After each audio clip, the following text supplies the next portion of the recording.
My name is Sovandy. I'm from San Lorenzo, California, United States of America. All right, please tell us what you did yesterday for the Cambodian Oral History Project. Yesterday, I had an opportunity to, of course, meet a representative from the BYU Cambodian Oral History.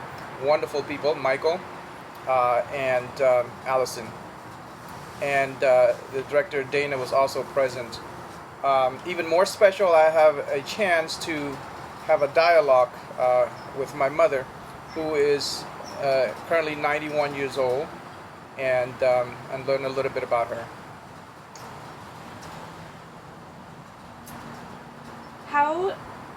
Why do you think it's important to preserve family history and interview our family members?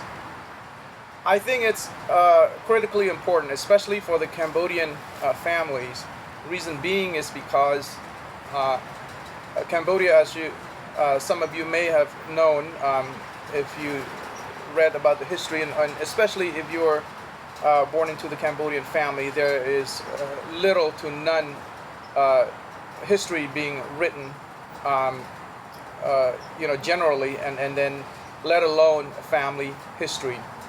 And because of the war, the Khmer Rouge War, whatever little written documents available, it was destroyed. And because of the experience, mostly negative experiences, traumatic experiences, the family or the adults that went through these horrific experiences would like to keep that experiences at the corner or way back of their mind, and not bringing them out again. So the children have very little knowledge about the family history, particularly during that era, during that time. And so when such a project as the Cambodian Oral History, sponsored by BYU, Brigham Young University, bring this up again, I think it's important, particularly for me. There is no written history in the family, and when the oral history being captured in such a way that would allow me, my children, grandchildren, and any other Cambodians whose families' histories may not be captured, to view and learn about the story of my mother. So that I think it's very important.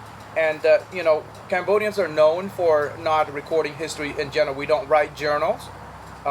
We don't keep anything in writing, myself included. And that's the reason what motivated me to want to record my mother's wonderful history this way. How did you feel when you were interviewing your mother yesterday? When I felt as if I am taken back in time, reliving with her in those moments that I talked to her. I felt surreal, as if I was with her when she was telling some of the stories, and then also compared to some of the stories she's told me, and it's been consistent, and so that's check and balance for me. And she's been telling me his history throughout my life, and now for the interview and documentation, she continued to provide consistent information, and it's wonderful to be able to hear her.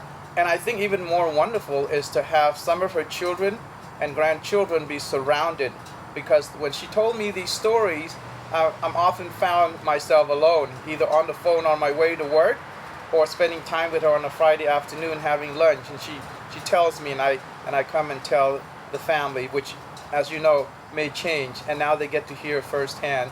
And so that was really wonderful, and I felt that it was organic because she shared it in such a way, as if it's a dialogue, it's not an interview.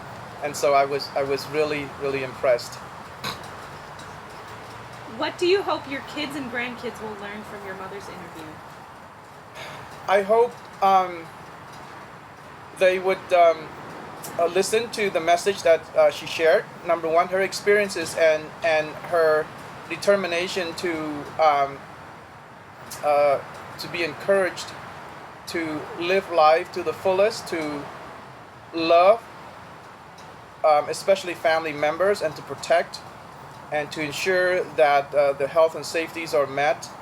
And above all, she wants them to have an education and to love God. And I think those are the primary key points, the key points that she wants to leave with us, to ensure that yes, even though we have life the way we had it, it may be positive, it may be negative, it may be a struggle, but above all, you just keep moving forward and take advantage of opportunities. And here, particularly, she mentioned about education, and attain the highest education as much as possible in order to sustain yourself and your family. And don't forget, there is a God in this world, and that they must believe in God. And I hope those messages will be taken not too lightly and to be serious, because after 91 years, they know something that we do not know, and they wanted to share that with us. And I hope the children pay very close attention to those messages. Thank you.